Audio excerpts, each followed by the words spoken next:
how I usually like to start these conversations really is about an individual's journey, man. And I think you have a very interesting one with sort of your background, and we could kind of start wherever, and then I think lead up to Boston Tweet, and we could talk about Flutter, we could talk about Strive for Strive, we could talk about all the things that you sort of done since then. But I guess maybe start a little bit before Boston Tweet, and then we'll get into what kind of happened there. I went to school in Boston College, and Boston College is a huge finance law, sort of your traditional, or at least when I went. And so I went into finance after that, doing internet research, actually researching in the late 90s, a lot of internet companies like Amazon and Broadcast.com and eBay, like back when things were starting. And I was like, wow, this is really, really exciting stuff. Much more exciting than sitting here analyzing stock prices and all that crap. I shouldn't say crap. It just wasn't for me. Sure. I was like, I tried to find a job in the internet. Lycos was actually a big company in Boston at that time. Actually, Ask Jeeves was here too, if you remember Ask Yeah, Jeeves, man, absolutely. which was like a search engine that you asked, like pre-Google. So it was like, wow, you can ask this guy for a question. So I tried to get jobs in those fields, and they were like, no, you're a finance guy from BC. There's no way in hell we would hire you. And obviously I was very sad at that because of that.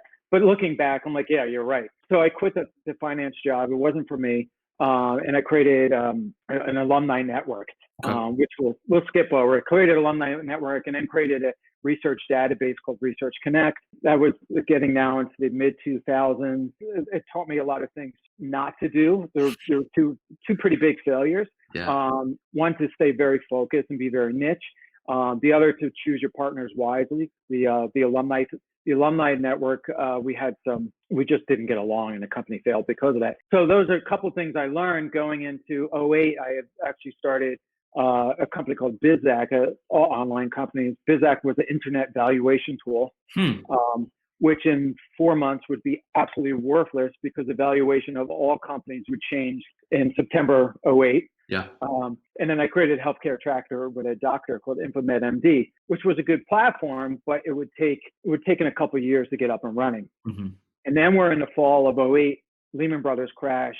I had 2 internet companies that weren't going to make me a dime, or at least not for a long time, and became really anxious, actually really anxious part of my life. And looking around and going into October, November, things were getting really worse here. Obama had just been elected president. Mm-hmm. So that was a hopeful sign. But my worry was we'd be 1929 all over, a Great Depression. Right. And I wanted to create this platform that sort of could alert you, and as a single guy living in the city, alert you to restaurants and things happening in certain bars and entertainment. And that's been done ad nauseum since then. But back in 2008, there wasn't much there. But since I just lost a ton of money with these 2 crappy startups, the only option I had was to create a Twitter account.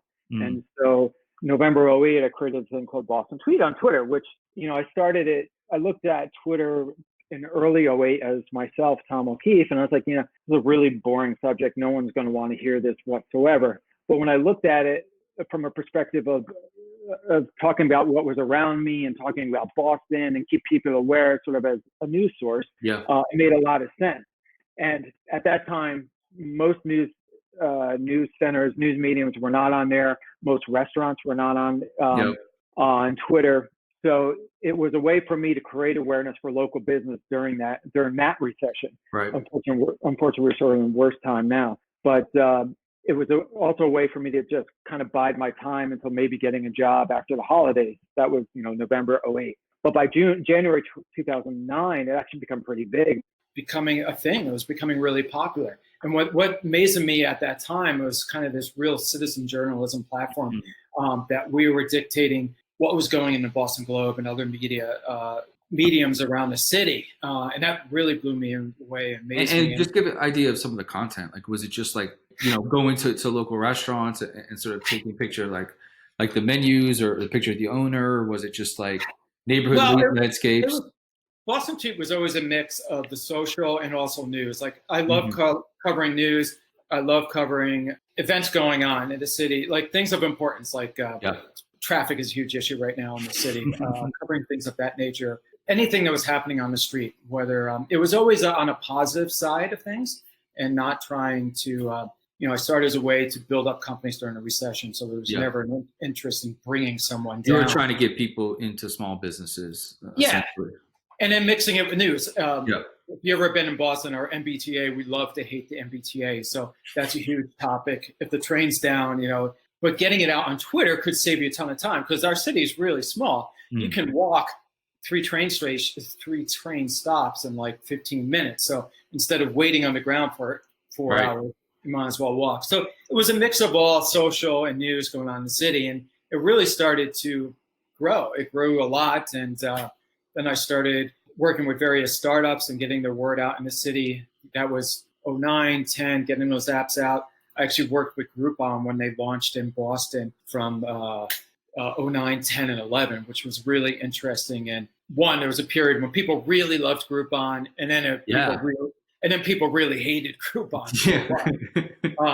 But Groupon was really interesting because they launched in November 08 too. Interesting.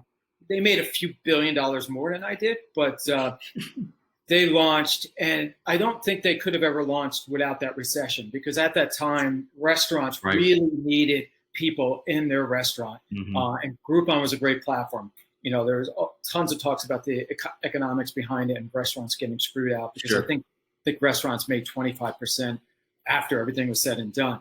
But at the time, it was a tremendous platform. And basically what we did is BostonTweet, working with Groupon, was hiding a lot of free meals around the city for a scavenger hunt. And then that led to kind of how I eventually monetized BostonTweet, just hiding stuff in the city, Pat's tickets. In this part of the land, people go crazy for Pat's tickets. Oh yeah, man. Red Sox tickets, and and money. We've done work with banks to hide money, and it's really fun to watch. It was really fun to do, and just hiding them out there. And then that obviously all came to a halt this year. But one thing about BostonTweet that really, it got me very connected with local charities. So it was an ability to give them a voice. Pine Street Inn, Greater Boston Food Bank, Rosie's Place, It Takes a Village, all places that small charities, and just to get their message out there. Sure. They were looking for a much younger audience, at least to volunteer, if not to donate. So it was a great way to get my feet introduced with charities. And then that sort of led to Flutter. Flutter I launched in 2015, and Flutter is basically like Omaze. I actually saw a Nightline, Nightly News article about Omaze, and I was like, wow, this is a terrific concept. But what Flutter was, they brought a hyper-local. We supported small local charities, and we created local experiences. So like flying on the Hood blimp over Fenway Park. Awesome. If you're from California, you could probably care less about that. But for Bostonians, that's a huge experience. We raised money for, Rosie's Place, which is a women's shelter here. So Flutter really was the first time I was able to really work very closely with small charities. And I realized that they're as entrepreneurial as a startup that's out to make, $1 billion. 100%. There's no less ingenuity behind these small charities as there are for the startup. It's just their motive is a little bit different, and the motivation, obviously, it's different. So it was a huge awakening and learning period for me. It really blew me away. And that sort of laid the seed for eventually starting Stride for Stride about 2 years after Flutter closed down. And Stride for Stride, which I give you a lot of credit for helping me launch Stride for Stride because of your book recommendations.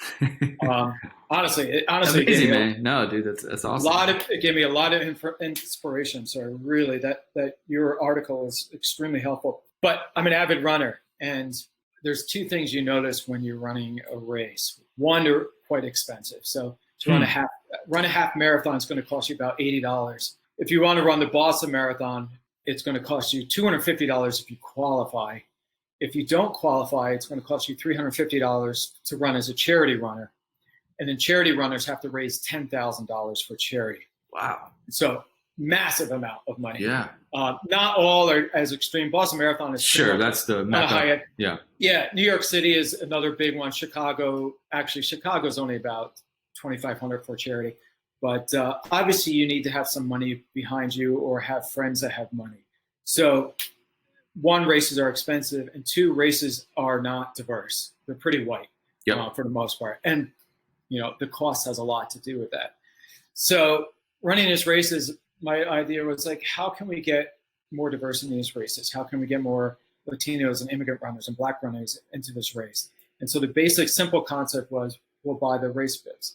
So Stride for Stride is a 501c3 public charity that buys race bibs for basically low-income runners. Low-income runners, immigrant runners, black runners, anyone that can't afford to run a race will buy that race for you. I'm a little biased when it comes to running, but I feel crossing a finish line, especially something like a Boston Marathon, is a tremendous accomplishment. It is something you never forget. It's something that keeps you healthy. It keeps you training for it and staying. Marathon's a different story, but even just a smaller race keeps you healthy, focused. You might drink less. You might stay more active. And it gives you this accomplishment and this ideal that anything is possible. Once you cross the finish line, you feel like a rock star, especially races that tons of spectators are cheering you on. Right. Beautiful thing about Stride for Stride that I love is we have a team of about 25 runners. Most of them are immigrants. About 23 are immigrants from Nicaragua, El Salvador, Guatemala, Cuba, Puerto Rico, not really immigrants, but Jamaica, a couple guys from Jamaica.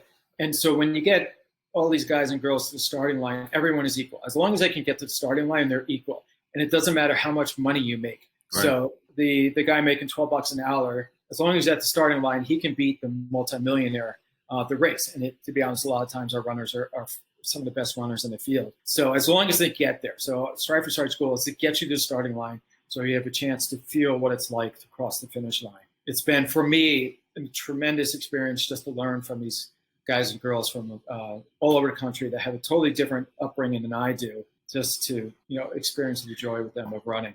I think there's a lot to touch on there, and I think one would be, I've talked to a lot of people just over the years and just friends, right? And a lot of people just say, I want to start like a nonprofit, right? I have this idea, right? A lot like companies, a lot of people just have an idea to start a company, and there's so much that goes in from idea to actually doing it. Right. Sure. And same with the nonprofit. I think your analogy between startups and nonprofit is super legit, because I think there's a lot of innovative people in the sort of charity and nonprofit space. And usually it's not looked at that way.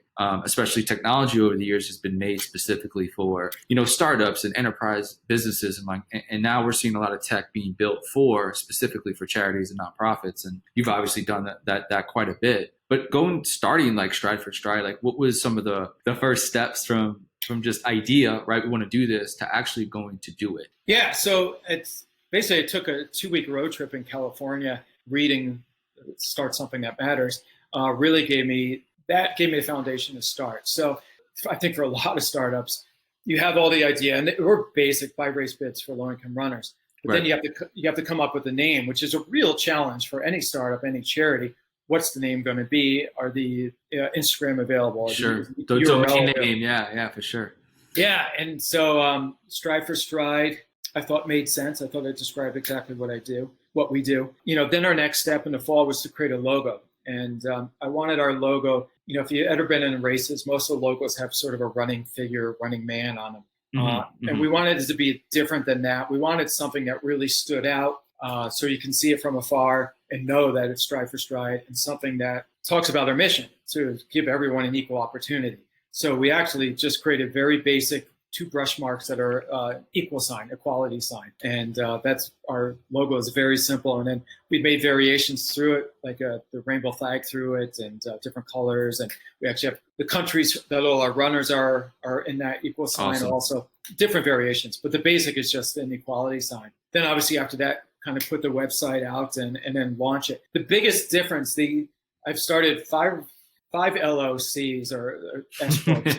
They're a lot easier to start than a charity. There's a lot of process to go through. There really is, and for right reasons. But you can create an LLC, you can have something up and running by tomorrow. Yep. For a charity, there are a lot of steps. It's actually not cheap. I think it was about $2,000, even using something like LegalZoom, $2,000 to get everything started. And then you have to wait about 9 months for approval, sending to the IRS, and actually got a letter back. They needed more information, and then they came back to us. So it is a bit of a challenge, and obviously so they don't want people to take advantage of a charitable status and pretending to be charity and then shoving the money in your pocket.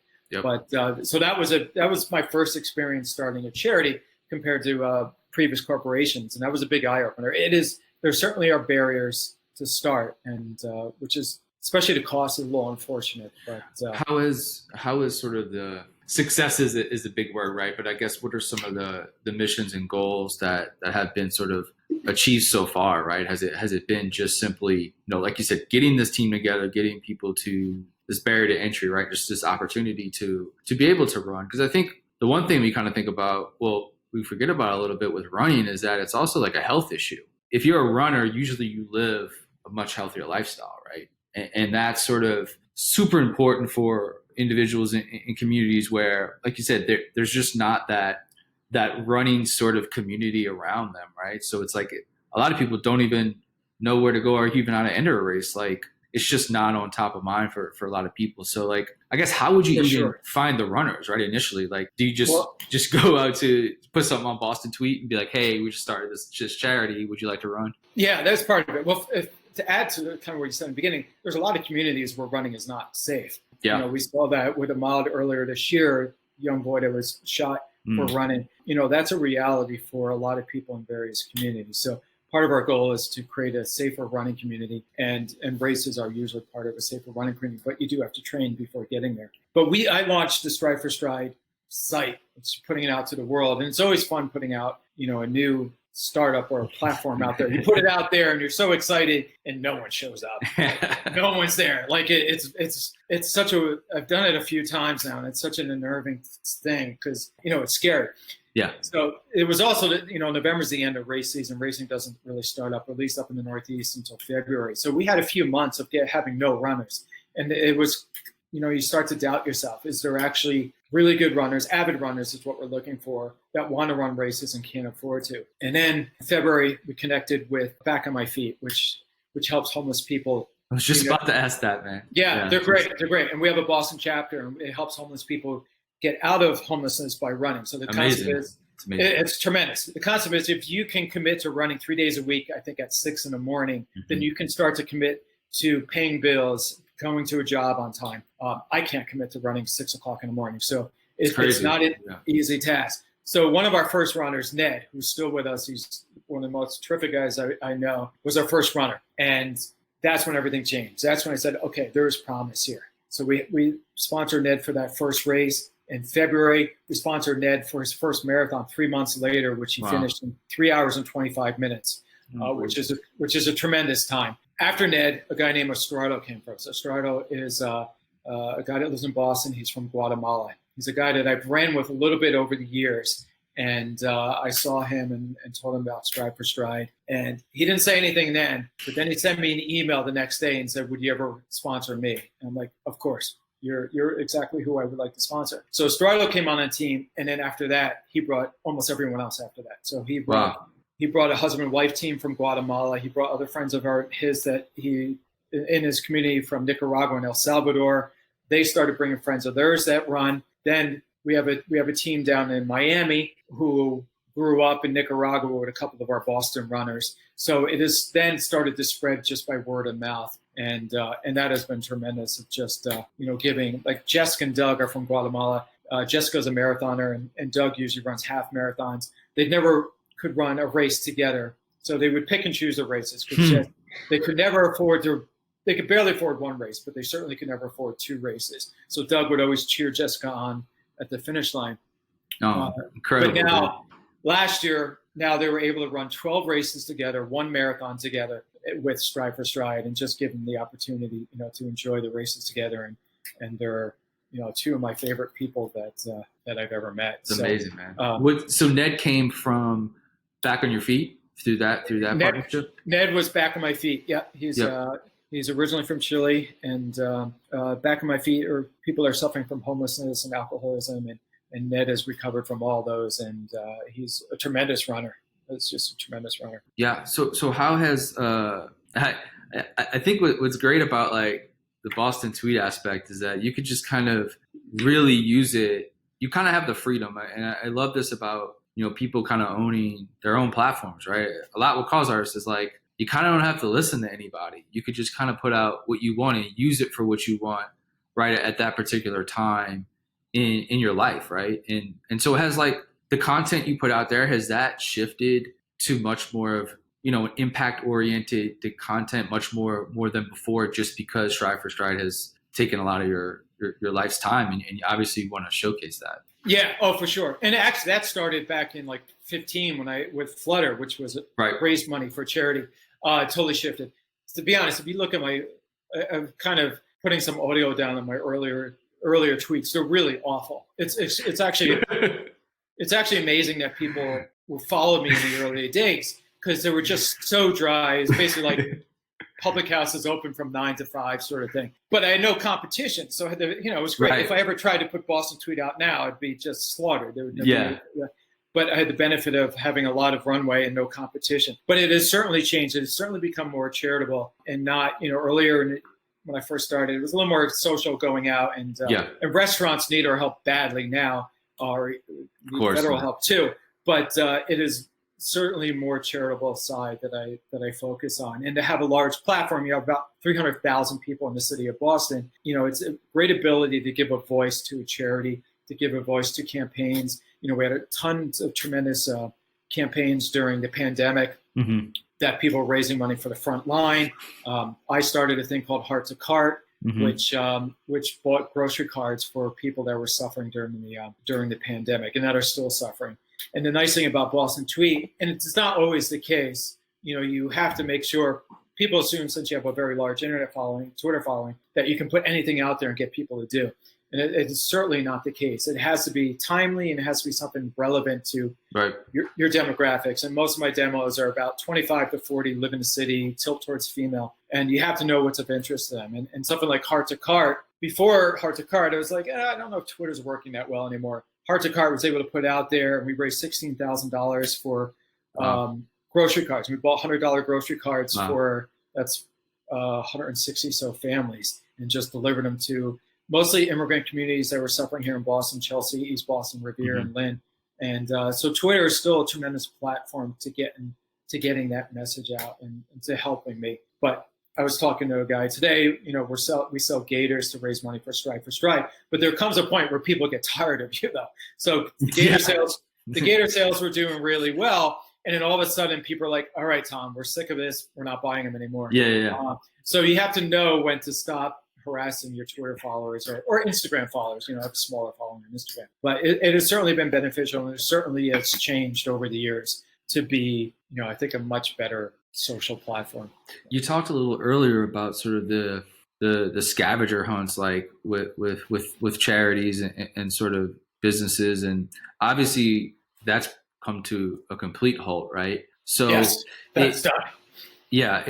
Do you see sort of like local charities, nonprofits suffering the same way as like small businesses, or are they sort of in the same boat? Because when business or the economy is not doing well, usually donations slow down. Are you sort of seeing that locally in Boston? Or do you see that, more people have more time in their hands, right? So maybe they are sending that money just because it's so much needed, especially on like the front lines, like you said, and sort of. Yeah. So this has actually been a tremendous year for charitable donations. However, I think it's been focused on certain types of charities. Right. So I don't think it's equal across the board. Black Lives Matter, a lot of racial injustice charities have done really well. Frontline charities and charities that feed the homeless, I think, have done quite well too. I'm not 100% sure which ones have been suffering. Stride for Stride, for example, we've lost around the Boston Marathon was canceled, so we lost about $20,000 in charitable donations due to race bibs and due to just events that have happened around there, charities. However, it's actually been a really good year for us, even with that loss, and we've been able to make money, receive donations, and generate income from gators in other ways. So it's actually been a pretty good year for us, and we've actually added a handful of new runners, a couple guys from Mexico, which is awesome. So I don't know too many of the other charities how they've been doing, but on a whole, it's been a big year for. There's some charities that receiving tons of donations for sure. Did you see, like, when you talk to charities and nonprofits, and do you maybe consult with them a little bit about like how to, since now you come from the business side and now you started your own organization, right? You're kind of leveraging all your skills that you brought from the business world, into the nonprofit sector that helps you, keep the nonprofit afloat, right? Keep it sustainable. Just like any business or any nonprofit, that sustainability needs to be there, or the impact doesn't exist. So do you sort of like consult with charities? Like, what are they like? What are some of the things you see within sort of the nonprofit world, maybe that they can do a little bit better to leverage Twitter or Instagram or just social media in general, and just understand that landscape, how to make it work for them better? Yeah, I think a lot of it's just getting more personal, telling the personal stories on Instagram, as opposed like when I started BostonTweet, it was really dry and awful. A buddy of mine owns It Takes a Village Foundation, which very small charity in Boston, like Strive for Stride. It provides zero interest loans to entrepreneurs in Uganda and Kenya and other third world nations. It's absolutely terrific, and they pay the loans back when they can, but at no interest. And so a lot of discussing with him is just to really tell the story on social media, especially Instagram. I think Instagram is probably a better platform if you don't have a foundation on Twitter, to tell the story of the people that you support, the entrepreneurs that you support. And with Strive for Stride, to really try to tell the story of our runners, and to get as personal as possible, and not necessarily always ask for money, and which gets a little draining on people. And especially now, there's so many people that are hurting. But just to tell the personal story, and if there's a personal connection there, then it will resonate, and then it will lead to, if it doesn't lead to donation, it might lead to a story. Like anytime someone puts a story about Strive for Stride, I'm as excited as I am about a donation, because it just means we'll find maybe one new person to learn about it. So sort of the guys like Greg that I talked to, who owns that other charity, and some of the other small ones here, it's just, to be as personal as possible as you can on your feed, and to really tell that story. I wanted to go back real quick to when you talked about the book, when you talked about Blake, the founder of Tom's, wrote a book, and that's the one you have mentioned that you were reading when you took that sort of California journey to really create a mindset for yourself, right? To start a new chapter of your life, really, right? So what were some of the takeaways from the book that you really valued, that really hit home for you? Well, part of that journey, I also quit Twitter for 2 weeks. So which was actually, as much as beneficial as Twitter is, I think it also can rot your brain. Sure. And one, to just clear your mind off, and especially with politics and coronavirus. It can be rough. It's very rough. And, I think with Blake's book, it's actually been probably a year since I've read it now, but and just go with something that and, with Strive for Stride, it really just sort of came to me because it was something that I saw every time I ran a race, which is pretty often. And not trying to cure or solve something that I really wasn't familiar with. Right. I was familiar with running, and I was familiar with my own observation. So just start something that you see around you, and that small changes can make a difference. Strive for Stride it's a very small charity, but I feel we're making a huge impact on the 25 runners' lives, and especially Estrada from Guatemala, the money he saves from not being able to run races, or being able to run races, not having to buy shoes. The money goes home to his child and his mother in Guatemala.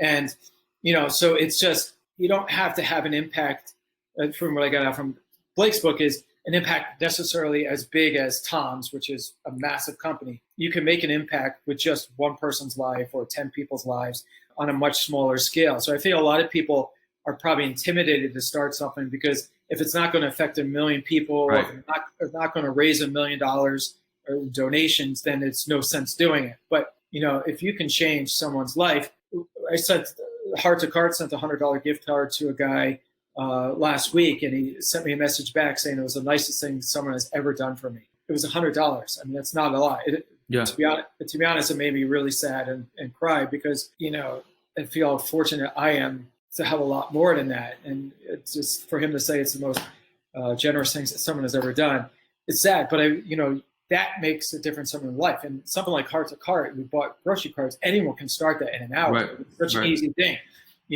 Every community has a community. Every town has a community that's suffering. You can just, even if you only buy 4 families $100 gift cards, that's going to make a huge difference in their lives. It's going to take stress off of them. I mean, I know it's like to struggle to pay bills and how stressful that is, but I've never had the experience of struggling to pay for food, and I cannot imagine how scary that must be. So someone can start something. So what I got out of Blake's book is you can start something that matters, even though it only affects 1 person or 2 people. Yeah, I think it's put it out there. Yeah, man. I think it's an amazing takeaway, and I think it's such a great lesson. And just like you said, there's something all around us, right? In our daily lives, there's things that we could make better by doing small little things, right? I think Heart to Cart is such a great example of how you can do something just a period of time where it's like, look, this is something just we want to do right now because it's so needed. And it might not be a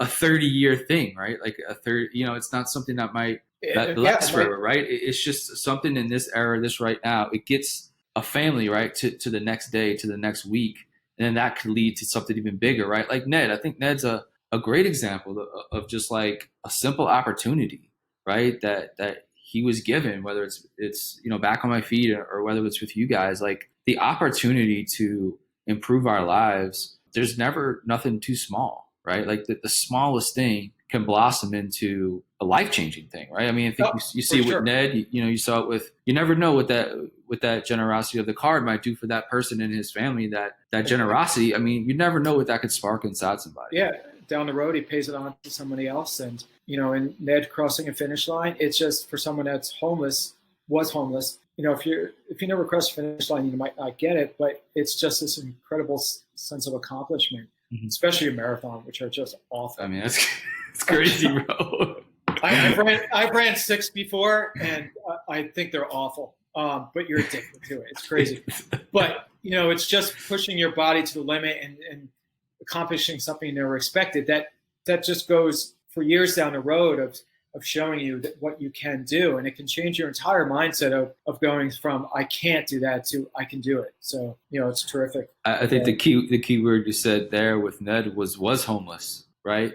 And so whether it's back on my feet or you guys, that was a path for him to start, at least to do something positive, right, and get out of that funk and hole he was in. And I just think, man, it just takes those little efforts by individuals, right? I know Back on My Feet is a big organization. It's really, if people don't know, I mean, it's really one of the most impactful nonprofits that I know of. And we interviewed the CEO actually on the podcast, and it was really? it was just, I mean, like you said, it was just tons of stories like Ned's, and also just she really spoke eloquently about the mental health aspect of it all, right? Of getting used to just dedicating yourself to something, whether it's running, right, whether it's doing whatever, right? It's the idea of mental exercise to do one thing repetitively, and running, right, and racing it sort of.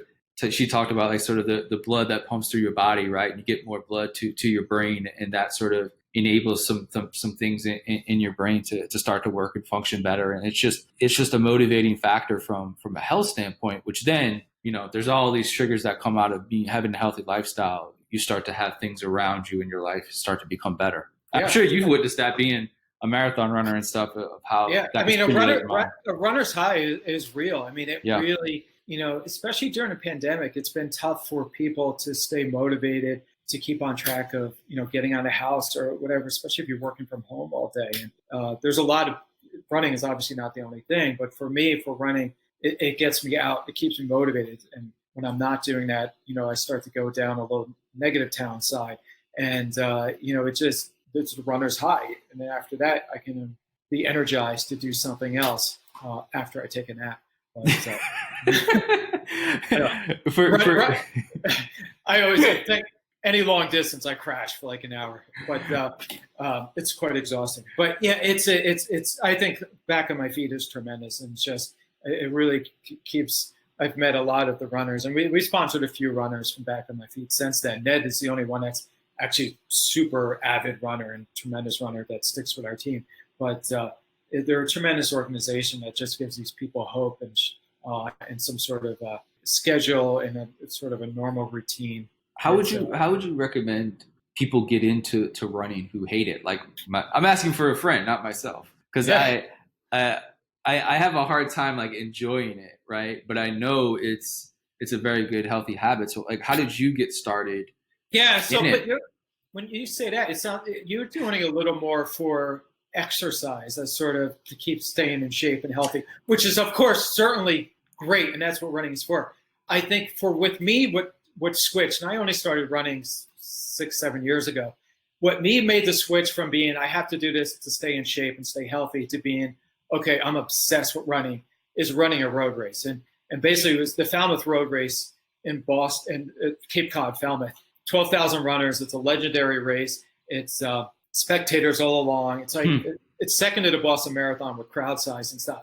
Once I ran that and people were cheering me on, and I was running this race with like guys like Dick Hoyt, who's a legend here in Boston, Boston Marathon finishers, Dave McGilvery, who's a legend, all these guys in the same race. That's when it switched for me to being it's a sport and I'm competing and I'm training for a race. So that's a long-winded way of saying I would suggest getting into a race, running a race. You can't do it this year, unfortunately. Yeah. But running a 5K or a 10K and feeling the adrenaline, it's a total different rush. And the adrenaline will push you forward.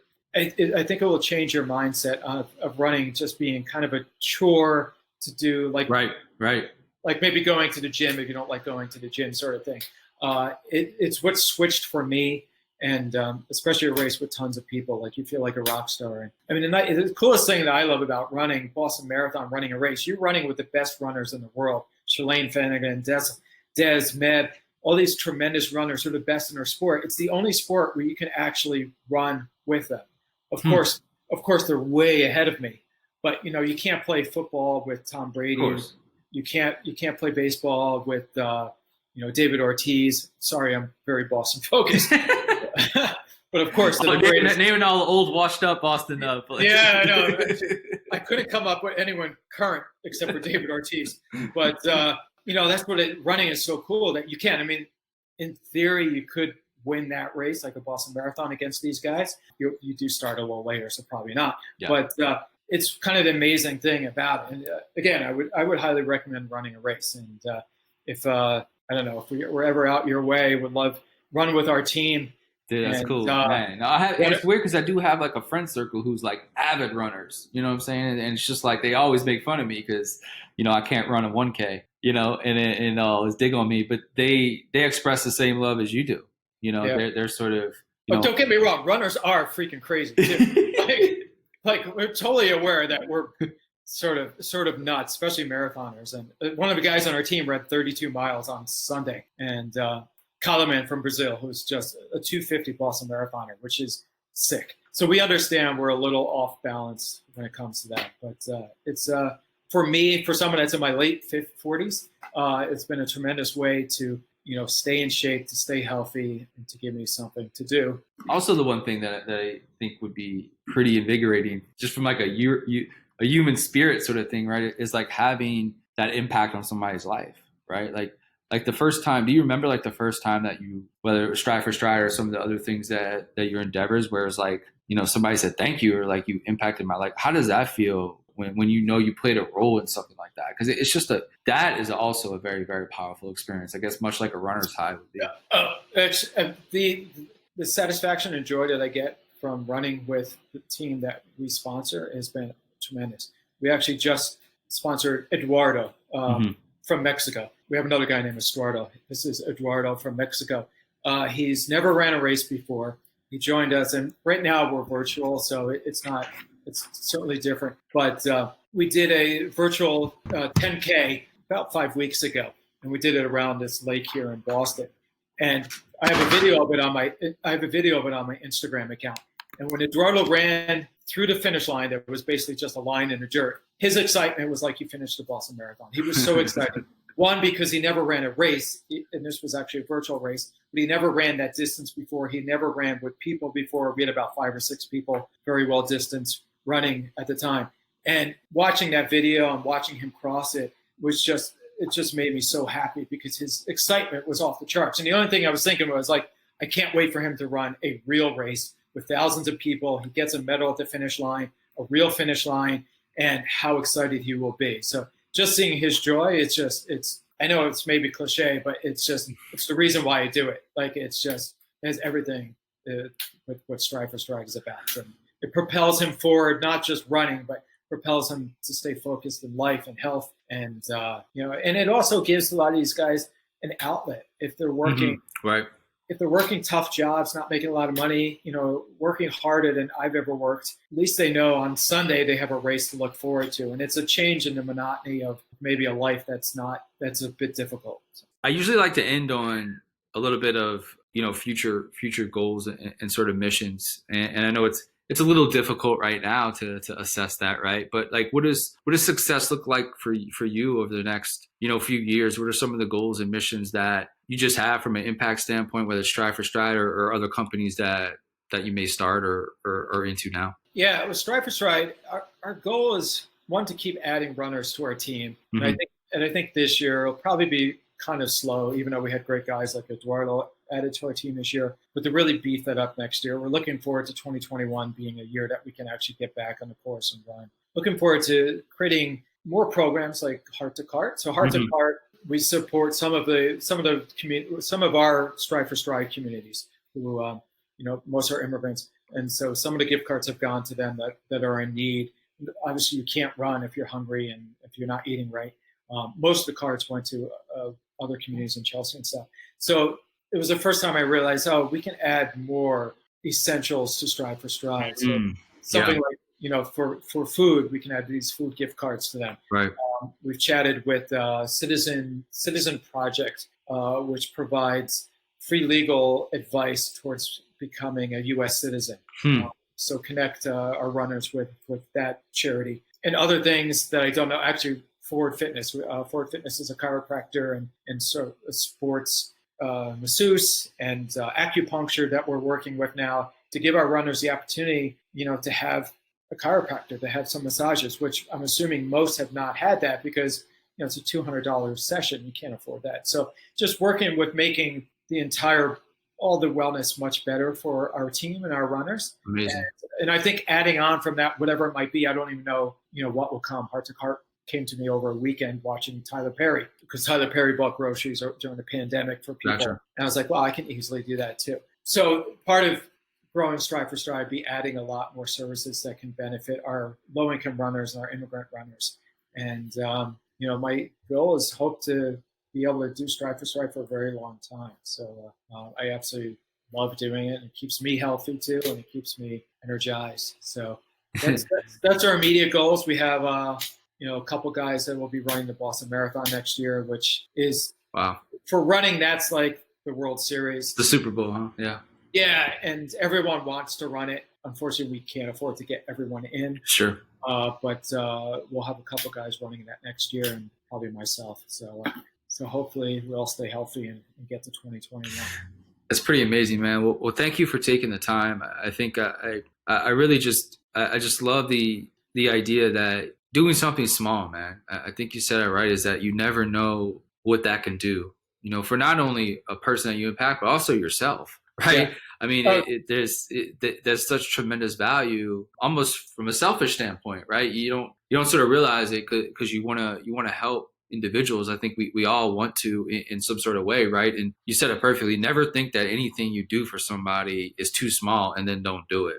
Yeah, I think just being able to put something out there, like on Twitter, someone criticized me for not helping a various community, and anyone can apply for a gift card on Heart to Cart. But my initial thought was like, do it yourself too. Like it's so easy to go out there. Like it shouldn't, even if it's just helping 5 people, it makes a difference. And we all can do that. Most of us can raise $500 to buy gift cards, and that's going to make a huge difference in someone's life. So.